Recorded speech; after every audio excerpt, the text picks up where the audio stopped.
Assalamualaikum warahmatullahi wabarakatuh. Alhamdulillah adalah pertemuan kedua kita untuk mata pelajaran pemeliharaan mesin sepeda motor kelas 11 TBSM. Nah, kemarin kita pertemuan pertama sudah membahas tentang perawatan mekanisme katup. Nah, untuk yang materi kali ini kita akan membahas tentang sistem pelumasan.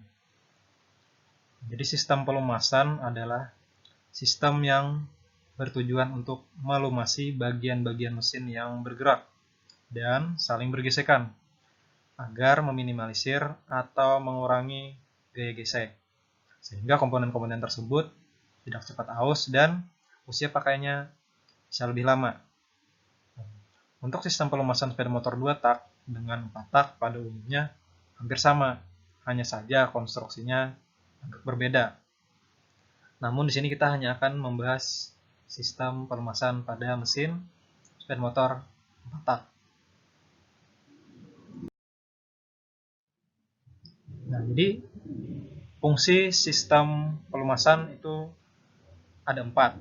Nah, yang pertama untuk mendinginkan komponen mesin secara langsung. Kemudian yang kedua untuk membilas kotoran yang menempel pada komponen. Kemudian yang ketiga untuk melumasi komponen mesin yang bergesekan. Dan yang terakhir untuk mencegah terjadinya keausan pada setiap komponen yang bergesekan. Di sini maksudnya untuk mendinginkan komponen mesin secara langsung, artinya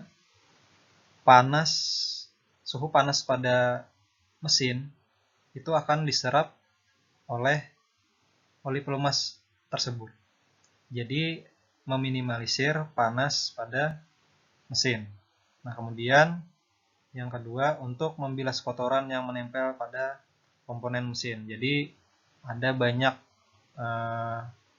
komponen-komponen dalam ukuran kecil atau ukuran mikro itu hasil dari gesekan-gesekan komponen yang aus. Nah, jadi kotoran-kotoran ini nanti akan menempel di pelumas, kemudian terbawa oleh pelumas dan disaring ke bagian saringan. Dan kemudian yang ketiga untuk melumasi komponen mesin yang bergesekan. Jadi sebagai pelumas untuk mengurangi gaya gesek antar komponen yang bergesekan. Nah, kemudian yang terakhir untuk mencegah terjadinya keausan pada setiap komponen yang bergesekan. Nah, jadi sebagai pelindung atau melindungi bagian permukaan yang bergesekan pada mesin.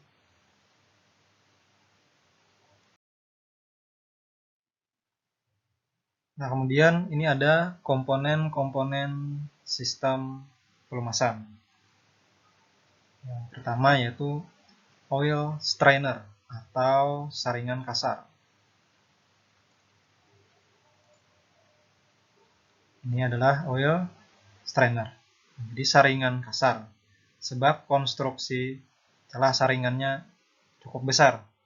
Jadi ini fungsinya untuk menyaring partikel-partikel sisa gesekan mesin yang berukuran agak besar, jadi agar mencegah kerusakan pada komponen-komponen lain, terutama pompa oli. Nah, sebab pelumas disaring dulu di oil strainer, baru melalui pompa oli ketika dihisap. Ini adalah contoh, ini adalah pompa oli.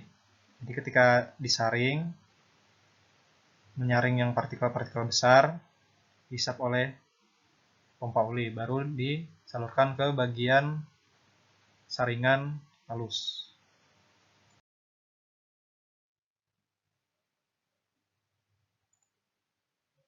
Kemudian komponen selanjutnya yaitu ada oil filter atau saringan halusnya. Nah, jadi oil filter ini atau saringan oli ini saringan yang lebih lembut atau lebih halus, beda dengan oil strainer tadi. Nah, jadi saringan ini berfungsi menyaring partikel-partikel yang ukurannya lebih kecil atau ukuran mikro. Nah, sehingga oli pelumas yang akan dialirkan ke bagian-bagian yang bergesekan sudah cukup bersih dari kotoran-kotoran yang membahayakan komponen lain.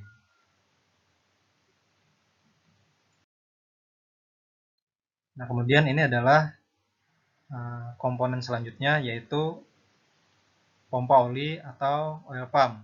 Nah, bentuknya mirip dengan gear atau roda gigi. Nah, jadi fungsinya untuk menghisap oli pelumas yang ada di dalam mesin. Nah, jadi ketika oli pelumas dihisap, namun terlebih dahulu melalui saringan kasar atau oil strainer tadi. Jadi ketika dihisap melalui saringan oil strainer, kemudian disalurkan oleh pompa oli menuju saringan halus atau oil filter. Nah, barulah disalurkan ke bagian-bagian yang memerlukan.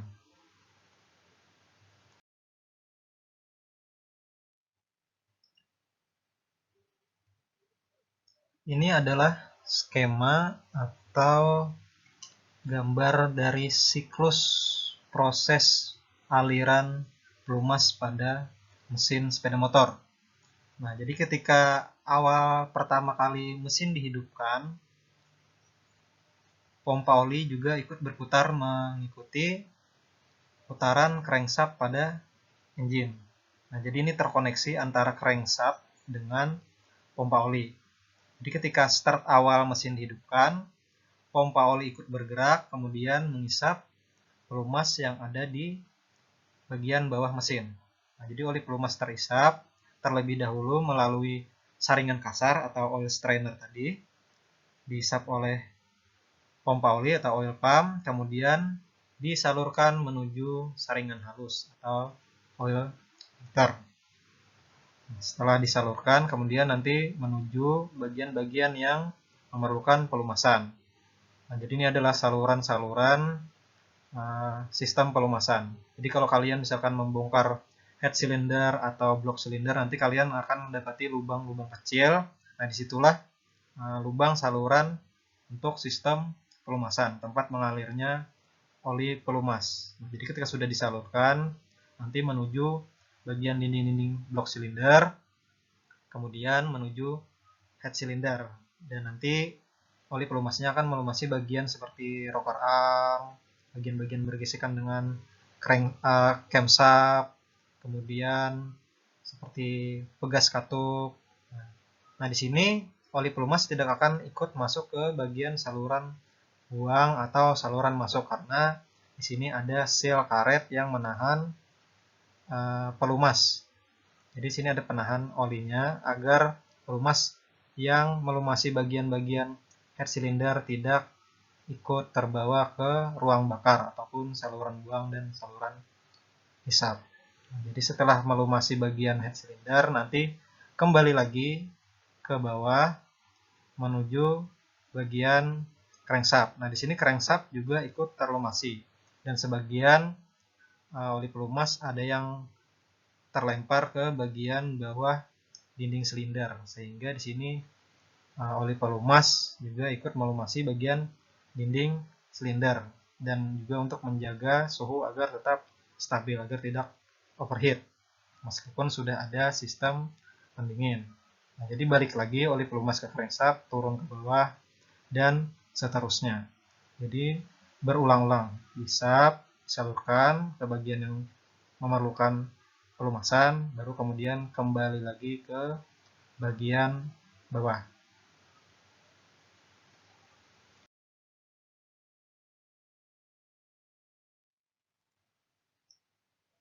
Untuk perawatan sistem pelumasan ini tidaklah rumit atau sangat mudah.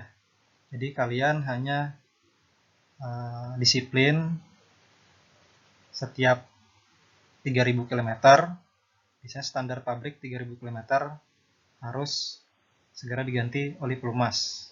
Karena oli pelumas itu ada usia pakainya. Lama-lama kemampuan melumasinya juga hilang, dan akhirnya juga oli pelumas biasanya kotor. Dan jangan lupa juga setiap beberapa bulan kalau bisa dicek saringan halusnya. Dicek dulu Kalau misalkan sekadar kotor, bisa kalian bersihkan dengan bensin atau air biasa atau yang lainnya, dikeringkan dulu. Nah, tapi kalau sudah ada bagian-bagian yang sudah rusak atau robek, maka ini harus segera diganti. Karena jika yang rusak masih digunakan, ini bisa mengganggu pada proses pelumasan pada sepeda motor. Jadi harus sering-sering diperiksa dan juga harus telaten untuk mengganti oli pelumas setiap 3000 km.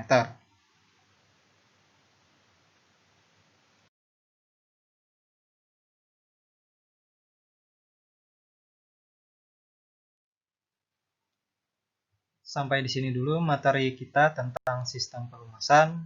Salah kurangnya mohon maaf. Tetap semangat belajar di rumah.